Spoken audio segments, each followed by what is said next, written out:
నమస్తే 7 న్యూస్ తెలుగుకి స్వాగతం. నేను సుధా. వార్తల ముందుగా ముఖ్యాంశాలు. ఏలేరు ముంపు ప్రాంతాల్లో పర్యటించి వరద పరిస్థితులు తెలుసుకున్న పిఠాపురం ఎమ్మెల్యే పవన్ కళ్యాణ్.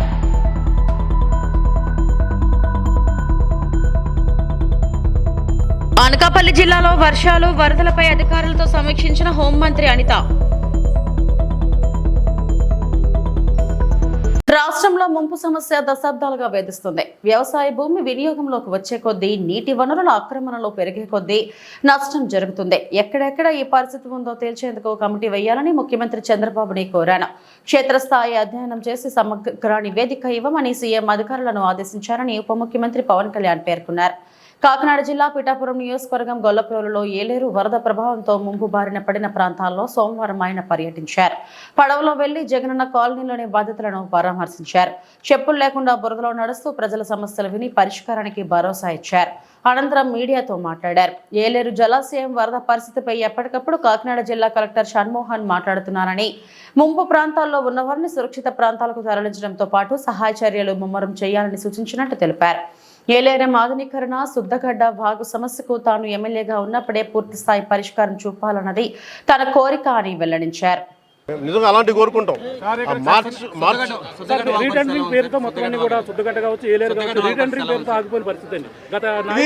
ఇప్పుడు మీకు డబ్బు పరిమితమైన డబ్బే ఉంటుంది.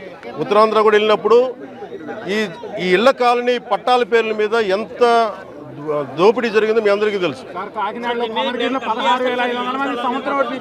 అదే అన్నాను, మడడుగులు ఇచ్చారు, మడడుగులు ఆవు భూములు, వీటన్నిటి మీద ఒక లెక్క నీకు తేల్చాల్సి ఉంది.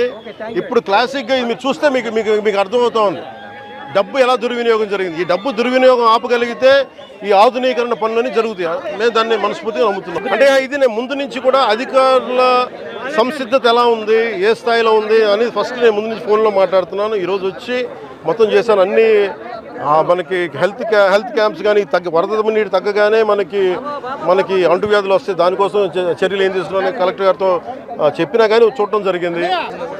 ఖచ్చితంగా ఇలాంటి వాటికి ఇది రిపీటెడ్గా అయిపోయింది. లాస్ట్ 2-3 దశాబ్దాలకు ఇదే నడుస్తూ ఉంది. జనాభా పెరిగిపోయే కొద్దీ మనకి నష్ట తీవ్రత తెలుస్తూ ఉంటుంది. మనకి వ్యవసాయ భూమి వినియోగంలోకి వచ్చే కొద్దీ నష్టం తెలుస్తూ ఉంటుంది. దీని మీద ఇది ఒక్క పిఠాపురంకి సంబంధించి ఎక్కడెక్కడ ఇలాంటి పరిస్థితులు ఉన్నాయి వీటన్నిటి మీద సమగ్రంగా ఒక కమిటీ చేయాలి. మన ముఖ్యమంత్రి గారితో కూడా మాట్లాడుతున్నప్పుడు ఈ మాట మాట్లాడాము. దీని మీద అసలు టోటల్గా ఏమేమి ఉన్నాయి రాష్ట్రంలో ఎలాంటివి ఇది మొత్తం వరదలు తగ్గిన తర్వాత దీని మీద ఒక వెళ్ళి క్షేత్రస్థాయిలో పర్యటనలు జరిపి దాని మీద ఒక సమగ్రమైన నివేదిక అని చెప్పి అధికారులని ఆల్రెడీ ఇన్స్ట్రక్ట్ చేశారు. ఇది ముఖ్యమంత్రి గారు ఇది వరద తగ్గుముఖం పట్టగానే దీన్ని ముందుకు తీసుకెళ్తాం. అంటే ఎంత ఇప్పుడు నష్టం కూర్చొని ఎంత అంచనా వేయలేము. అంటే మీరు చెప్తున్న ఒక లెక్క ఉంది, లేదా ఇంకొన్ని చోట్లేమో పత్తి కొంత పోయింది, మనకి వరి పోయింది, మన పత్తి దాదాపు 90 హెక్టార్లు పోయింది. మనకి దాదాపు 21 మండలాలు, మన కాకినాడ జిల్లాలో 21 మండలాలు అనుకుంటా, దాదాపు 152 గ్రామాల్లో నష్టం జరిగింది. గత 10 రోజులుగా వర్షాలు వరదలు రాష్ట్రాన్ని అతలాకుతలం చేశాయి. చంద్రబాబు నాయుడు నాయకత్వంలో సమర్థవంతంగా సేవలు అందించాం. అనకాపల్లి జిల్లాలో వర్షాలు వరదలపై అధికారులతో సమావేశం నిర్వహించాం. తాండవ రిజర్వేర్ వద్ద లోతట్టు ప్రాంతాల ప్రజలను పునరావాస కేంద్రాలకు తరలించాం. వరదలు రావడం దురదృష్టకరం. ఇటువంటి పరిస్థితుల్లో చంద్రబాబు నాయుడు ముఖ్యమంత్రిగా ఉండడం మా అదృష్టమని ప్రజలు భావిస్తున్నారు. అధికారులు, కూటమి నాయకులు ప్రజలకు సేవ చేయడంలో ముందున్నారు. గుడివాడ అమర్నాథ్ వైజాగ్లో కూర్చొని మాట్లాడడం కాదు, నోటికి వచ్చినట్లు మాట్లాడుతున్నారు. ఎంతో మంది దాతలు సహాయం చేస్తున్నారు. జగన్మోహన్ రెడ్డి ఇటువంటి సమయంలో కూడా బెంగళూరు ఎందుకు వెళ్లారు? రోడ్డు మీదకు వచ్చి పులిహోర, వాటర్ ప్యాకెట్ ఇవ్వని వారు కూడా మాట్లాడడం విడ్డూరంగా ఉంది. ప్రకాశం బ్యారేజ్ బోట్ల విషయంలో కుట్రకోణం ఉంది. సమగ్ర విచారణ జరుగుతుంది. ఇప్పటికీ 2 అరెస్టు చేశారని హోంమంత్రి అనిత చెప్పారు. చంద్రబాబు గారిని అక్రమంగా అరెస్టు చేసి నేటికి సంవత్సరమైంది. ప్రపంచవ్యాప్తంగా ఉన్న తెలుగువారు చంద్రబాబు బయటికి రావాలని కోరుకున్నారని ఆమె తెలిపారు. చంద్రబాబు జైలుకు వెళ్లినప్పుడే జగన్ పతనం మొదలైందని ఆమె అన్నారు.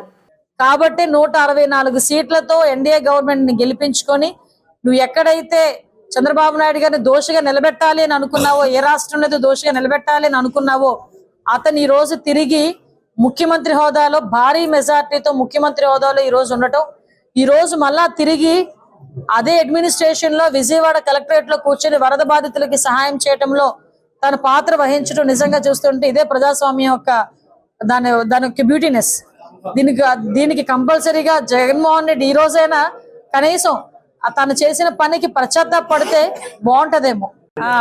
విషయం ఏంటంటే ఒకసారి గుడివాడ అమర్నాథ్ని ఇక్కడ వైజాగ్ లో కూర్చున్నాం, ఎక్కడ కూర్చొని మాట్లాడమన్నాం కాదు, ఒకసారి విజయవాడ రమ్మనండి.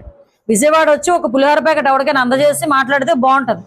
అంతే తప్పించి ఎక్కడ మాట్లాడకుండా ఏం పోయింది, పైసా ఖర్చు లేనిది కదా ప్రెస్కి వచ్చి ముందుకు వచ్చి మాట్లాడటం. అందుకని నోటుకు వచ్చినట్టు ఏది పడితే అది మాట్లాడుతున్నారు. కొంచెం సంస్కారం ఉంచుకొని మాట్లాడుకోవాలి. ఎందుకనంటే ఈ రోజు అక్కడ ఎన్ని సహాయక చర్యలు జరుగుతున్నాయి, ఎంతమంది దాతలు ముందుకు వచ్చి ఈరోజు సహాయక చర్యల్లో పాలు పంచుకుంటున్నారు. చిన్నపిల్లలు సైతం వాళ్ళ కిడ్నీ బ్యాంకులు బయటకు తీసుకొచ్చి ఈ రోజు మన సీఎం సహాయ నిధికి తీసుకొచ్చి డబ్బులు ఇస్తా ఉంటే ఎక్కడో కూర్చొని కబుర్లు చెప్పడం కాదు.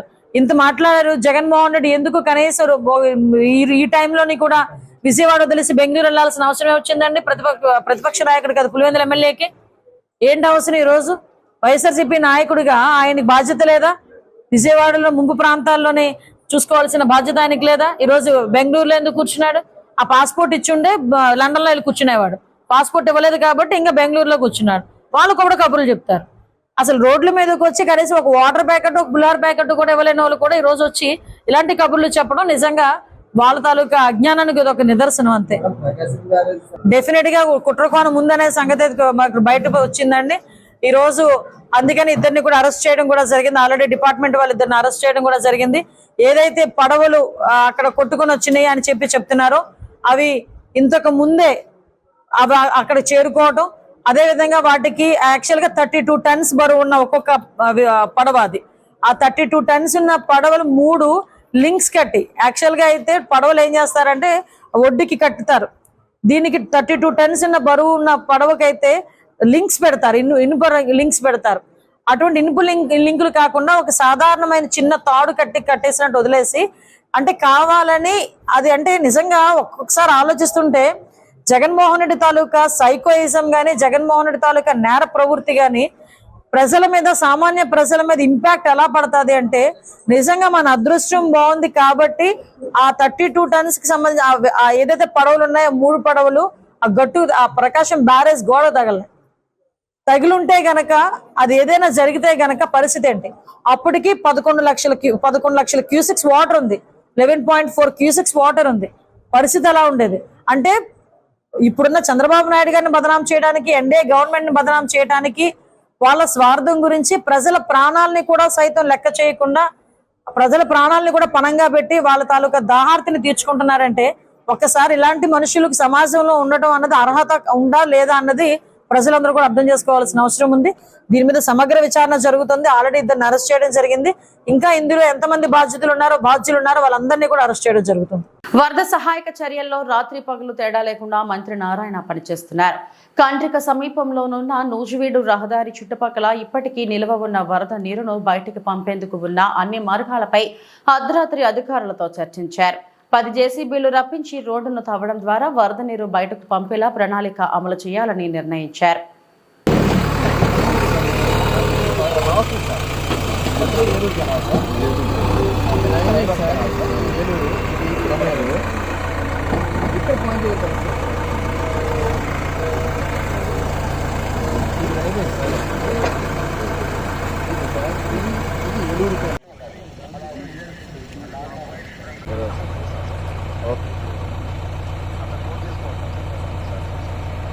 స్పాట్లో ఉన్నాను.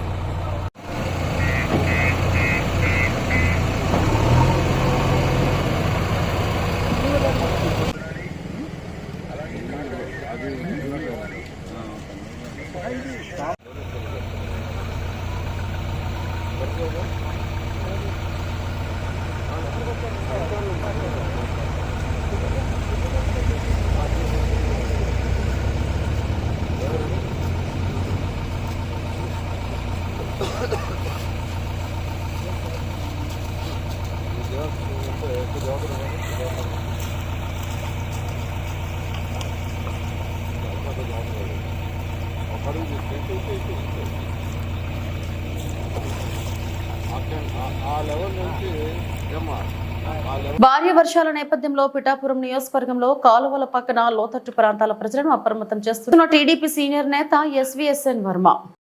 జాతర రాకండి, రాత్రి ఎక్కువగా వస్తాయి. ఏజెన్సీలో విపరీతమైన కృషి చేస్తుంది. 30,000 క్యూసెక్ నీరు వస్తుందంటే ఇటువంటి కాలంలో 3 కాలం నీరు వస్తుంది, 4 కాలం జాతర మధ్యాహ్నం ఇంకా పెరుగుతుంది. పెరగకపోతే ప్రాజెక్ట్ కూడా జాతర ఎవరి పిల్లలు కానీ ఎవరిని కానీ అక్కడ వెళ్ళలేకండి. ఎవరన్నా డెలివరీ టైంలో అవి ఉంటే పిఠాపురం టౌన్ బదులు ఉంటాయి మండే వెబ్సైట్ టైం ఉన్నా 2 రోజుల ముందన్నా హాస్పిటల్లో కూడా పెట్టిస్తారు. అవి కూడా పురమాయించారు. అవి చూసుకుని మీరు లోపల మీరు చెప్పుకోండి. ఎవరు ఉంటారు కదా, ఎవరు ఎవరైనా ఈవేళ డేట్ ఉన్నవాళ్ళు రేపు డేట్ ఉన్నవాళ్ళు ఉంటే టౌన్ పంపించండి. ఇది ఎలా ఉంటుందో తెలియదు, రాలేదు. రాత్రి బాగా ఎక్కువ అవుతుంది. దీనికి మూలం ఏంటంటే పొద్దుగడ్డ కండకాలదే నేను డబ్బులు తెచ్చాము. పన్నులు రావణపేటలో మొదలెట్టాం, అంటే కింద నుంచి పైకి దాని జగన్మోహన్ రెడ్డి ఆఫీస్.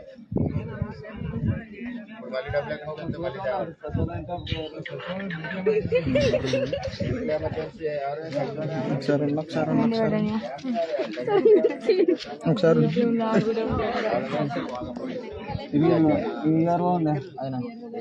ఎవరన్నా pregnant ladies, delivery time ladies ఉంటే టౌన్ షిఫ్ట్ చేయించండి. అక్కడ హాస్పిటల్లో డాక్టర్లు ఉన్నారు, బెడ్లు కూడా ఖాళీ ఉన్నాయి. నైట్కి వస్తే ఎవడన్నా అడ్డానికి ఉండదు రావడానికి. ఏదో తెగిపోయిందాక ఇది ఇబ్బంది అయిపోతుంది. వాళ్ళ ముందు మెడికల్ ఎమర్జెన్సీ ఎవరు ఉన్నారో వాళ్ళు టౌన్ షిఫ్ట్ చేయండి. ఖమ్మం రూరల్ మండలం నాయుడుపేట జలగం నగర్లోని వరద బాధితులను మంత్రి పొంగులేటి శ్రీనివాసరెడ్డి కార్యాలయం ఇన్ఛార్జ్ దయాకర్ రెడ్డితో కలిసి పరామర్శించి నిత్యావసర వస్తువులను పంపిణీ చేసిన మల్కాజ్గిరి మాజీ ఎమ్మెల్యే మైనంపల్లి హనుమంతరావు మాట్లాడుతూ మంత్రి శ్రీనన్న చొరవతోనే మున్నేరు నిర్వాసితులందరికీ డబుల్ బెడ్రూములు వస్తున్నాయి. ప్రతిపక్షాలు వరదలపై బురద రాజకీయాలు మానుకోవాలని, హైడ్రా పెట్టిందే కబ్జాదారులు ఆట కట్టించడానికి. గత ప్రభుత్వం అడ్డగోలు అనుమతులు ఇవ్వడం వల్లే అనేక మంది పేదలు వరద బాధితులు అయ్యారని ఆవేదన వ్యక్తం చేశారు. ఈ కార్యక్రమంలో మండల పార్టీ అధ్యక్షులు కల్లం Venkatareddy, market committee chairman బైరు Harinath బాబు, కర్లపూడి భద్రకాళి, మాజీ సర్పంచ్లు బండి జగదీష్, మద్ది వీరారెడ్డి, అజ్మీరా అశోక్ నాయక్, సురేష్ నాయక్ తదితరులు పాల్గొన్నారు. ఖమ్మం రూరల్ ఇది ముఖ్యంగా గమనించాలి. ఇది చాలా బాధాకరం. వీరి ఇబ్బందులు చూస్తూ ఉంటే కంట్లో నుంచి నీళ్ళు వస్తూ ఉన్నాయి. ఇక్కడ వాళ్ళు ఏం చెప్తా ఉన్నారంటే, ఈ వాగు పక్కన మాకిన్లొద్దయ్యా, దండం పెడతాము, పొంగులేటి శ్రీనివాసరెడ్డి అన్నకు చెప్పండి అని. ఆల్రెడీ శ్రీనివాసరెడ్డి అన్న మంత్రివర్యులు చెప్పడం జరిగింది. వీళ్ళందరినీ కూడా షిఫ్ట్ చేసి ఇండ్లకు స్థలం లేదా డబుల్ బెడ్రూమ్ ఇండ్లు ఇస్తామని. ఇవాళ హైడ్రా గురించి మాట్లాడుతూ ఉన్నారు. హైడ్రా వచ్చిందే మీలాంటి వాళ్ళని కాపాడడానికి.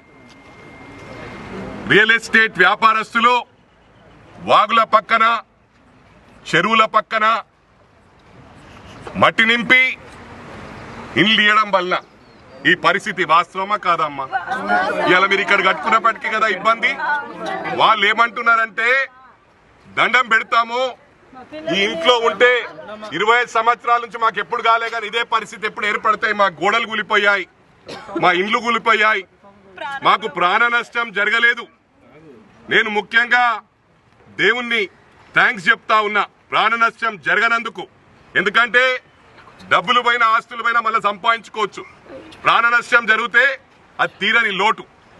ఇది గమనించాలా. దీన్ని రాజకీయాలు చేయొద్దని చెప్పి కూడా విజ్ఞప్తి చేస్తా ఉన్నా. వీళ్ళు కోరేదేంటి, మాకు ఇక్కడ ఇండ్లొద్దు బాబోయ్ అని. రేపు ఎక్కడ హైదరాబాద్లో ఉన్నా, రాష్ట్రంలో తెలంగాణ రాష్ట్రంలో ఎక్కడున్నా, అదేవిధంగా ఆంధ్రప్రదేశ్లో ఉన్నా, ఇండియాలో ఉన్నా ఇదే పరిస్థితి. చెరువుల పక్కనుంటే ఎప్పటికైనా ఇబ్బందులు తప్పై. రేపు ప్రాణ నష్టం జరిగితే ప్రభుత్వానికి చెడ్డ పేరు అని చెప్పి కూడా ఈ సందర్భంగా తెలియజేస్తా ఉన్నా. దయచేసి అన్ని పార్టీల నాయకులకు చెప్తా ఉన్నాను, దీన్ని రాజకీయం చేయకండి. ఒక్కసారి ఎవరైనా విజిట్ చేయని వాళ్ళు ఉంటే ఇక్కడ జలగం నగర్కు విజిట్ చేయండి. మీకు ఒక ఐడియా వస్తుంది, వీళ్ళ బాధలు తెలుస్తాయి. వీళ్ళు నష్టపోయిన వాళ్ళు, ఇల్లు కూలిపోయిన వాళ్ళు, వాళ్ళ నోటినే మీరు వినవలసిన అవసరం ఉంది. ఏమమ్మా ఇల్లు కావాలన్నా ఇక్కడ మీకు?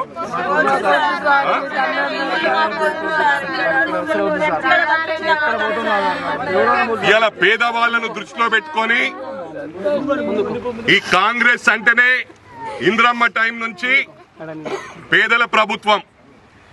ఇవాళ గౌరవ ముఖ్యమంత్రి రేవంత్ రెడ్డి గారు బీద వాళ్లకు న్యాయం చేయాలని చెరువుల పక్కనున్నా ఎక్కడున్నా వారిని అదే విధంగా ఏం చేయట్లేదు. వాళ్ళకి ఏ విధంగా న్యాయం చేయాలనో గౌరవ ముఖ్యమంత్రి ఆలోచిస్తా ఉన్నాడు. తప్పకుండా బీదలను మా గుండెల్లో పెట్టి కాపాడుకుంటామని చెప్పి సందర్భంగా తెలియజేస్తా ఉన్నా. ఇవాళ చెరువుల పక్కన పెద్ద పెద్ద వాళ్ళు 8 ఎకరాలు 10 ఎకరాలు 1000 కోట్ల ఆస్తి ఉన్న వాళ్ళు, లక్షల కోట్లు ఉన్న వాళ్ళే కబ్జాలు పెడతా ఉన్నారు. ఇవన్నీ రెక్టిఫై ఒక గౌరవ ముఖ్యమంత్రితో తప్ప, లేకపోతే మళ్ళీ ఇట్లే సాగుతుంది. రేపు మళ్ళా వచ్చే సంవత్సరం ఇంకొక కాలనీ హైదరాబాద్ లో మునుగుతుంది. ఇవాళ ఖమ్మంలో ఎన్ని సంవత్సరాలు అయిందమ్మా మునగక? 25 సంవత్సరాలు. కడప వరకు నీళ్లు వచ్చినాయి కానీ ఎప్పుడు మునగలే. ఇవాళ 10 ఫీట్లు 10 అడుగులు నీళ్లు వచ్చినాయి. ప్రాణ నష్టం జరిగితే దీనికి ఎవరు బాధ్యులని చెప్పి ఈ సందర్భంగా తెలియజేస్తా ఉన్నా. ఇది ఒక్కరిని హెచ్చరిస్తా ఉన్నా, ఎవరైతే ఈ మట్టి నింపి పేదవాళ్లను వాళ్ళ ఉసురు దాక్తారు. ఎందుకంటే వాళ్లకు జాగలు అమ్మిన వాళ్లకు డెఫినెట్ గా దాని రిటర్న్స్ ఉంటాయి, దానికి తప్పకుండా రిటర్న్స్ ఉంటాయని చెప్పి సందర్భంగా తెలియజేస్తా ఉన్నా. కాకినాడ జిల్లా ప్రతిపాడు ఏలేశ్వరం శివారున గల ఏలేరు రిజర్వాయర్ కు క్రమక్రమంగా పెరుగుతున్న వరద నీటి మట్టం. ఏలేరు పరివాహక ఎగువ ప్రాంతాలలో కురుస్తున్న అధిక వర్షాలకు ఏలేరుకు పోటెత్తిన వరద. ఏలేరు ప్రాజెక్టులో క్రమక్రమంగా నీటి నిల్వలు పెరగడంతో అప్రమత్తమైన అధికారులు ఏలేరు జలాశయం నుండి దిగువకు 3000 నుంచి 5000 క్యూసెక్ల నీటిని దిగువకు విడుదల చేసినట్లు వెల్లడించిన అధికారులు. ప్రాజెక్టు పూర్తి స్థాయి సామర్థ్యం 86.56 మీటర్లు 24.11 టీఎంసీలు కాగా జలాశయంలో సాయంత్రానికి 84.78 మీటర్ల స్థాయిలో 20.57 టీఎంసీలకు నీటి నిల్వలు చేరుకున్నాయి. స్థానికంగా భారీ వర్షపాతం నమోదు కాకపోయినా పరిసర ప్రాంతాల్లో గల కొద్ది రోజులుగా కురిసిన వర్షాలకు అంతకంతకు పెరుగుతున్న నీటి నిల్వలు. ప్రస్తుతం రిజర్వేర్ నుంచి ఎడమ ప్రధాన కాలువ ద్వారా విశాఖకు 275 క్యూసెక్ల వంతున నీటిని విడుదల చేసిన అధికారులు.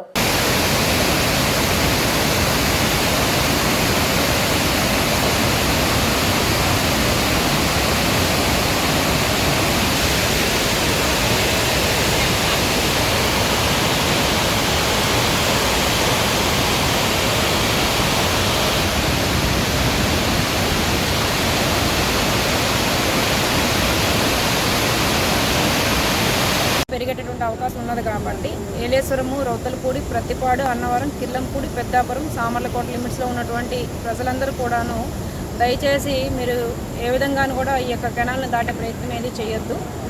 ముఖ్యంగా ఏలేశ్వరం లిమిట్స్లో ఉన్నటువంటి ఏలేశ్వరం అటువైపు అప్పన్నపల్లి దగ్గర ఉన్నటువంటి బ్రిడ్జ్ మీద నుంచి ఫ్లో కొంచెం స్పీడ్గా వెళ్తుంది కాబట్టి అటు అప్పన్నపల్లి గ్రామస్తులైనా ఇటు ఏలేశ్వరం గ్రామస్తులైనా ఈ బ్రిడ్జిని ఉపయోగించకుండా ఉండాల్సిందిగా కోరుచున్నాం. దానికి సంబంధించి మా స్థానిక ఎస్ఐ గారు కూడా ఇక్కడ బార్గేట్స్ని 2 వైపులా ఏర్పాటు చేసి ఇటువైపు మా ఏఎస్ఐ గారు మరి ఒక కానిస్టేబుల్తో 24/7తో ఇటువైపు ఒక పికెట్ లాంచ్ చేస్తున్నారు. అదేవిధంగా అటువైపు అప్పన్నపల్లి గ్రామంలో సిఐ జగ్గంపేట పోలీసు వారితో అటువైపు కూడా 24 అవర్స్ ఒక పికెట్ లాంచ్ చేయడం జరుగుతుంది.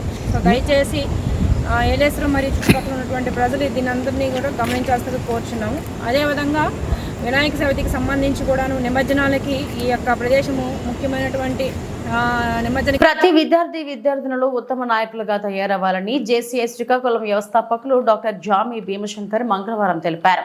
జేసీఐ వారోత్సవాలలో భాగంగా 2వ రోజు స్థానిక విద్యాధరి డిగ్రీ కళాశాలలో జేసీఐ శ్రీకాకుళం మెయిన్ అధ్యక్షులు Koona Anil Kumar, JCI Srikakulam green city అధ్యక్షురాలు బెందాలం వరలక్ష్మి సంయుక్తంగా నిర్వహిస్తున్న స్కిల్ డెవలప్మెంట్ కార్యక్రమాన్ని మంగళవారం నిర్వహించారు.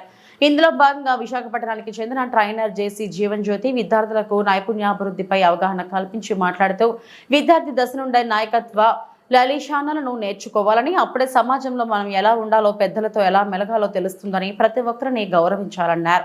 చిన్ననాటి నుండే సమాజం పట్ల మక్కువ ఉండాలని, తల్లిదండ్రులను, గురువులను గౌరవించి వారి అడుగుజాడల్లో వారి సూచనలను పాటిస్తే మీ జీవన విధానంలో మార్పును చూస్తారన్నారు. అలాగే విద్యార్థి దశ నుండే సేవా రంగంపై అడుగులు వేయాలని, జేసీఐ అందుకు మీకు పూర్తి సహాయ సహకారాలు అందిస్తాయని తెలిపారు. అధ్యక్షులు కూర అనిల్, బెందాలం వరలక్ష్మిలు మాట్లాడారు. ఈ కార్యక్రమంలో జేసీ తమ్మినేని ఉషారాణి, జేసీ ఉర్లం శివతేజ, జేసీ ఆర్ శ్రీనివాసరావు ఇతర సభ్యులు పాల్గొన్నారు. ప్రగతి పథంలో పయనం చేయాలి. క్రమశిక్షణ ఏకాగ్రతతో పనిచేస్తున్న చేమ నిద్రపోతున్న ఏనుగు కన్నా బలమైనది. ఇది జాగ్రత్తగా వినండి. క్రమశిక్షణ ఏకాగ్రతతో పనిచేస్తున్న చీమ మా ఏడాలు చేస్తుంది చీమ కోసమా? క్రమశిక్షణ ఏకాగ్రతతో పనిచేస్తున్న చీమ నిద్రపోతున్న ఏనుగు కన్నా బలమైనది. ఏనుగు ఎంత చీమ ఎంత, కానీ మనం పని చేయడం అనేది ఇబ్బంది కాకుండా చేసుకుని మీరందరూ ఉజ్వల భవిష్యత్తును పొందాలని భావిస్తూ జీవన జ్యోతి కలిపి ఈ స్వామి వివేకానంద పుస్తకాన్ని హుషారాన్ని గారు కోరుతున్నాను.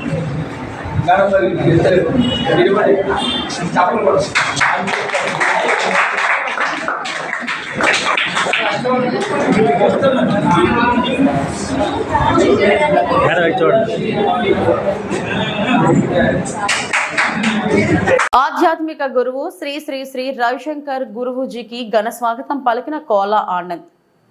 శ్రీ జ్ఞాన ప్రసూనాంబికా దేవి సమేత శ్రీకాళహస్తీశ్వర స్వామి వారి సేవలో పాల్గొనడానికి శ్రీకాళహస్తి పుణ్యక్షేత్రానికి విచ్చేసిన భారతీయ ఆధ్యాత్మిక గురువు శ్రీ శ్రీ రవిశంకర్ గురువుజీకి సాదర స్వాగతం పలికి దర్శన ఏర్పాట్లతో పాటు స్వామి అమ్మవార్ల దర్శనం చేసుకున్న అనంతరం గురువుజీకి వేద ఆశీర్వచనం వాయులింగేశ్వరుని తీర్థ ప్రసాదాలు చిత్రపటం అందజేయడమైంది. తదుపరి కోలా ఆనంద్ కుటుంబ సభ్యులతో కలిసి శ్రీ శ్రీ రవిశంకర్ గురువుజీ ఆశీస్సులు పొందడం జరిగింది.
అనకాపల్లి జిల్లా మాడుగుల నియోజకవర్గం వరదలో చిక్కుకున్న కుటుంబాలను పరామర్శించిన ఎమ్మెల్యే బండారు దేవరాపల్లి మండలం వాలాబు పంచాయతీలో ఇటీవల కురుస్తున్న వర్షాలకు 15 కుటుంబాలు వరదలో చిక్కుకున్నాయి.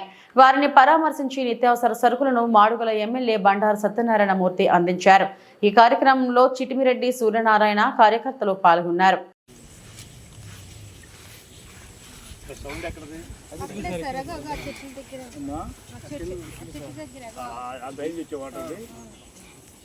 మీ గ్రామర్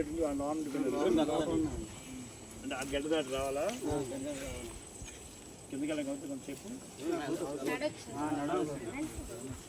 నెల్లూరు జిల్లా సైదాపురం మండలం అనుమానం పెనుభూతమైంది. కట్టుకున్న భార్యను అతి కిరాతకంగా గొంతు కోసి చంపేసిన సంఘటన నెల్లూరు జిల్లా సైదాపురం మండలం గంగదేవిపల్లిలో మంగళవారం చోటు చేసుకుంది. గంగదేవిపల్లికి చెందిన మహేంద్ర, లావణ్య భార్యాభర్తలు. కొంతకాలంగా భార్యపై అనుమానం పెంచుకున్న మహేంద్ర తరచూ భార్యతో గొడవ పడేవాడని, ఎప్పటిలాగే సోమవారం రాత్రి కూడా భార్యాభర్తల మధ్య వివాదం చెలరేగి మంగళవారం తెల్లవారుజామున కత్తితో భార్యను అతి కిరాతకంగా గొంతు కోసి చంపేశాడు.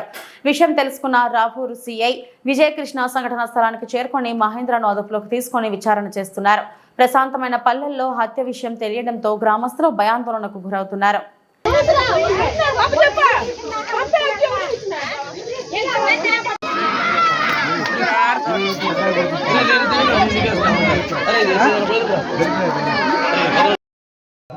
ఈరోజు తెల్లవారుజామున సుమారు 2 గంటల ప్రాంతంలో సైదాపురం మండలం గంగదేవిపల్లి